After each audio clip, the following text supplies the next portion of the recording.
Hello everyone, my name is Hawra Al-Khaz'Aly and I'm excited to be presenting my research in progress study on a newly developed memory questionnaire called the RAMQ. Do you remember your 10th birthday? Do you remember where you were during your birthday? How about what the weather was like? My thought is that you may not have remembered many of those details, and that is essentially what my research focuses on the recollection of autobiographical memory or memory from our past. So this leads me into the background and theory of our research. The fuzzy trace theory suggests that our memories lie on a continuum where some are encoded and remembered in high detail, and others are more broad and gist-like. Because many evaluations rely on precise memory details, such as in health assessments or eyewitness testimonies, it is important to determine the accuracy of our memories.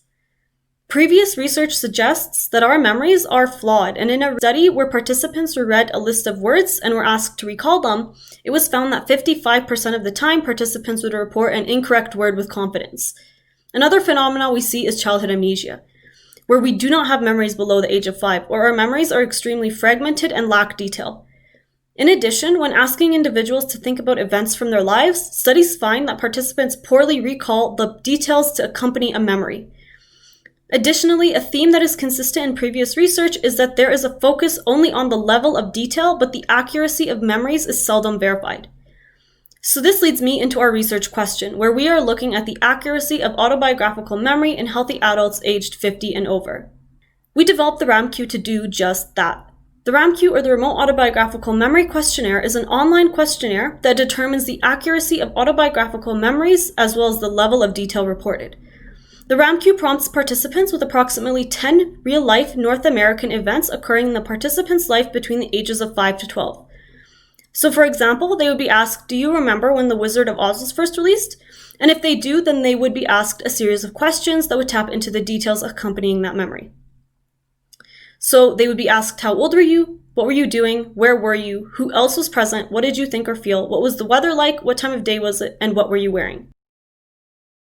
As per the previous research outlined, we expect to find both poor memory accuracy and limited level of detail among participants.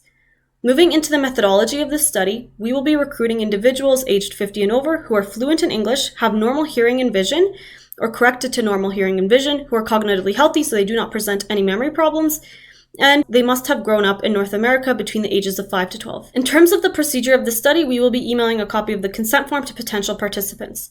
They will then take the TICS, or the telephone interview for cognitive status, which is a general measure of cognitive status and screens for cognitive impairment. And we are administering the TICS in order to prevent cognitive impairment as a confounder of memory performance.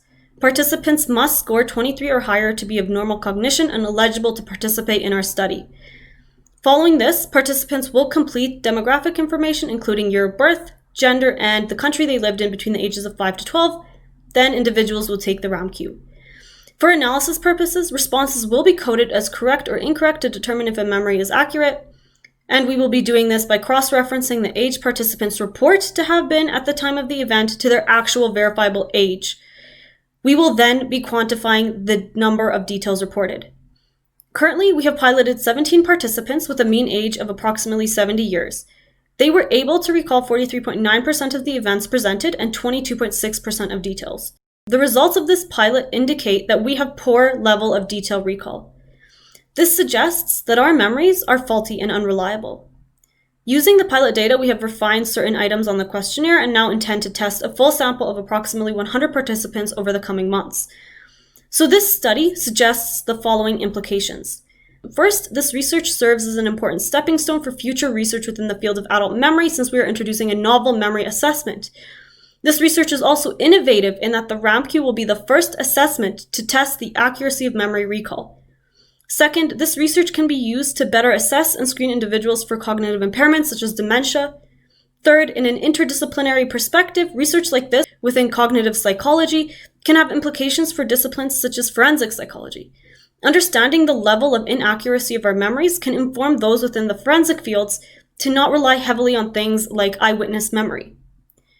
My roles in the preparation of this project were 1. Researching relevant historical events used as our memory prompts in the RAMQ, 2. Piloting the RAMQ using a convenience sample, and 3. Evaluating results of the pilot data. These are my references, and with that, I'd like to thank you for listening.